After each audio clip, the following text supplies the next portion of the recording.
Selamat pagi, Ibu dosen sekalian. Kami dari kelompok kecerdasan buatan akan mempresentasikan sebuah topik yang sangat menarik dari mata kuliah kecerdasan buatan, yaitu unsupervised learning. Di sini anggota kelompok ada Lydia Natasha Marpaung dengan NIM 123450015, ada saya sendiri yaitu Karen Marito Lembergaul 123450020, lalu selanjutnya ada Vania Claresta dengan NIM 123450029. Baik, mari kita masuk ke materi, kita mulai dari pendahuluan. Jadi, pertama-tama, apa itu unsupervised learning? Sederhananya, unsupervised learning adalah salah satu metode dalam kecerdasan buatan di mana metode ini belajar dari data yang belum berlabel atau tanpa label gitu. Ini berbeda dengan sebelumnya yang kita telah pelajari yaitu supervised learning di mana datanya sudah diberi label atau jawaban yang benar. Jadi, tujuan utama dari unsupervised learning ini sendiri adalah menemukan pola atau struktur tersembunyi yang ada di dalam data tersebut gitu.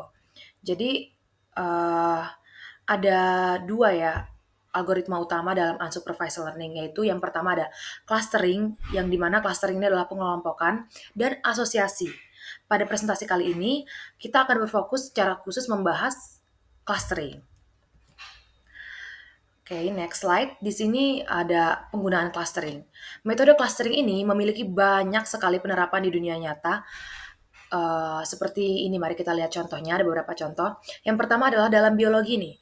Dalam bidang ini, clustering dapat digunakan untuk mengklasifikasikan gen, tumbuhan, atau hewan berdasarkan fitur kesamaan karakteristik yang mereka miliki gitu. Contoh yang kedua ada dalam riset pasar, di mana ini sangat umum digunakan di dunia bisnis karena clustering dipakai untuk membedakan kelompok-kelompok pelanggan dengan mengelompokkan pelanggan berdasarkan atribut atau perilaku mereka. Jadi perusahaan bisa membuat strategi nih, bagaimana pemasaran yang lebih bertarget dan bagaimana pemasaran yang lebih efektif. Slide selanjutnya, ini membahas tentang penggunaan clustering yang lebih lanjut. Selain dua contoh tadi, clustering juga banyak dipakai di bidang lain. Misalnya dalam pencitraan medis, di mana clustering sangat membantu dokter untuk membedakan antara berbagai jenis jaringan dalam hasil pemindaian medis, seperti pada hasil scan MRI atau CT scan. Algoritma ini bisa membantu mengidentifikasi jaringan normal, tumor, dan anomali yang terdapat di tubuh lainnya. Contoh lainnya yang sering kita temui nih, pada sistem rekomendasi lah. Layanan seperti Netflix, Spotify, atau e-commerce itu menggunakan clustering juga untuk memberikan saran atau rekomendasinya. Caranya adalah dengan mengelompokkan pengguna yang memiliki selera atau riwayat tontonan pembelian yang mirip, lalu merekomendasikan item yang disukai oleh pengguna lain dalam cluster yang sama gitu, dalam riwayat tontonan yang sama. Slide selanjutnya ada algoritma clustering. Yang pertama, kita bahas sedikit tentang salah satu algoritma clustering nih. Di sini adalah clustering berbasis partisi atau partition based clustering. Metode ini bekerja dengan cara membagi data dengan membagi menjadi beberapa kelompok atau cluster yang non-overlapping. Artinya nggak langsung tumpang tindih gitu.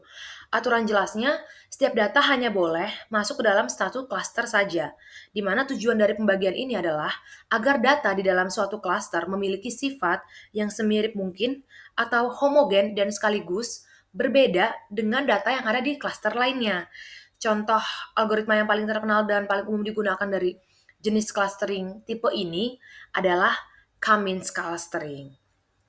Demikian presentasi saya akan dilanjutkan oleh rekan saya selanjutnya.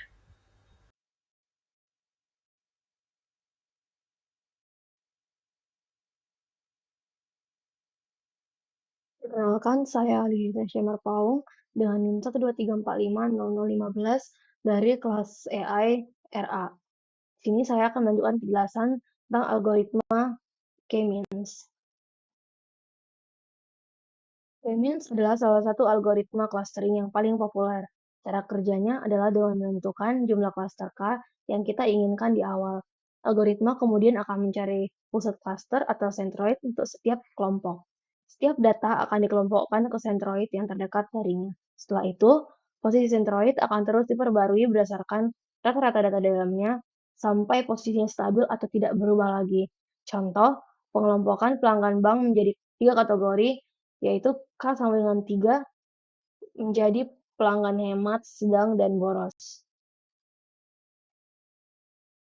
B. Clustering hierarkis atau hierarkikal. Metode ini berbeda dari K-means karena ia membuat struktur bertingkat atau hierarki dari klaster. Hasil dari clustering hierarkis biasanya digambarkan dalam bentuk pohon atau dendrogram yang menunjukkan bagaimana klaster-klaster itu digabung atau dipecah. Contoh, pengelompokan spesies hewan berdasarkan kemiripan genetik, di mana kita bisa melihat tingkatan kekerabatannya. Tipe clustering hierarkis. Ada dua pendekatan utama dalam clustering hierarkis. Satu, aglomeratif atau bottom up. Metode ini dimulai dari bawah ke atas. Awalnya, setiap data dianggap sebagai satu klaster individu, kemudian algoritma akan menggabungkan dua klaster yang paling mirip secara bertahap. Proses ini berlanjut terus sampai akhirnya semua data tergabung menjadi satu kesatuan besar.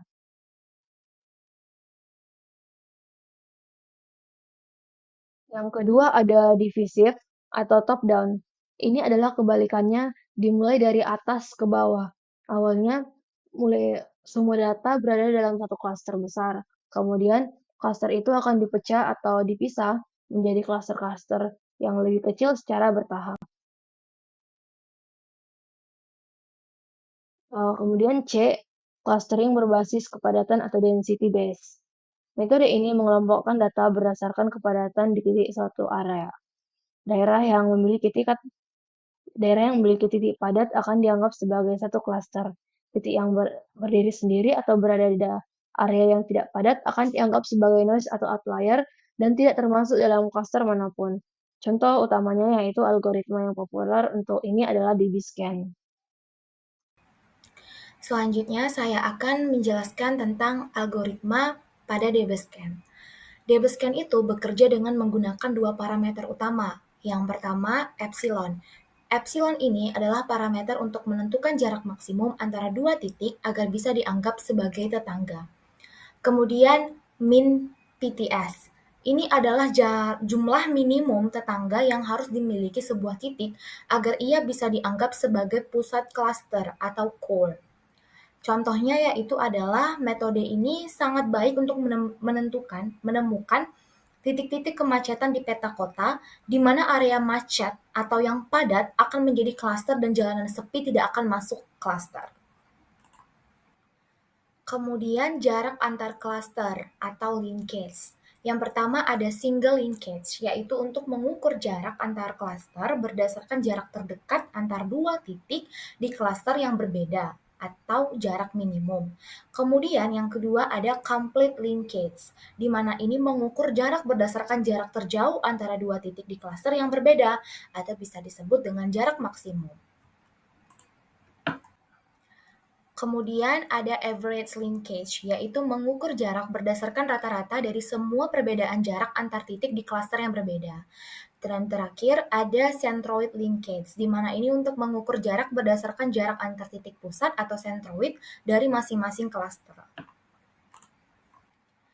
Dari materi hari ini dapat disimpulkan bahwa unsupervised learning adalah metode untuk menemukan pola pada data yang tidak memiliki label, dengan clustering sebagai teknik utamanya untuk mengelompokkan data berdasarkan kemiripan.